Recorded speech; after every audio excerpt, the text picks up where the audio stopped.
మీ పితరుల అరణ్యములో మన్నా తిని చనిపోయారు. మన్నా, పరలోకం నుండి కురిసిన మన్నా. దైవజనుడు మోషే ప్రార్థన చేస్తే ఇశ్రాయేలుకు ఆహారంగా పంపిన మన్నా తిని వారు దేవుని మాట ధిక్కరించినందుకు చనిపోయారు. దేవుడు పంపిన ఆహారం తినే మరణిస్తే ఆ ఆహారానికి అంత పవర్ ఉంటే ఆయన శరీరము, ఆయన రక్తమును తీసుకుంటున్న మనకు ఎంత జాగ్రత్తగా ఉండాలి. ఆయన శరీరంలో ఇంకెంత బలం ఉంటుంది, ఆయన రక్తంలో ఇంకెంత బలం ఉంటుంది. కొందరు వీటిని కూడా తృణీకరించి విమర్శించి మాట్లాడుతున్నాడు.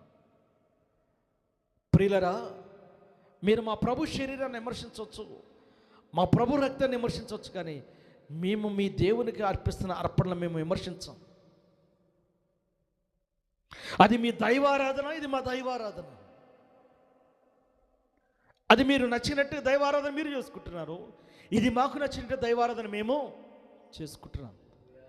మేము ఎవరిని మతం మార్చట్లా, యేసుని గురించిన మార్గం గురించిన మాట చెబుతున్నాం. నీవు నీ దేవుని గురించి ఎంత ధైర్యంగా చెప్పుకుంటావో నేను కూడా నా దేవుని గురించి ధైర్యంగా చెప్పుకునే అర్హత నాకు భారతదేశపు రాజ్యాంగం ఇచ్చింది. హల్లెలూయా. జాగ్రత్త, దేవుని ప్రేమ నిన్ను ప్రేమిస్తుంది. షడ్రకు మిషక్ అబ్దెనగో ముగ్గురు యవనస్తులు, షడ్రకు మిషక్ అబ్దెనగో అనే ముగ్గురు యవనస్తులు అగ్నిగుండంలో పడవేయబడితే వారు కాలిపోలేదు. చరిత్ర చెబుతుంది, చదువు. వారితో పాటు 4వ వాడు ఉన్నాడు. ఆ 4వ వాడు మేము ఆరాధిస్తున్న జీవముగల దేవుడైన యెహోవా. మా దేవుడు మాతో ఉంటాడు, మేము దేవునితో నిలిచి ఉంటాం.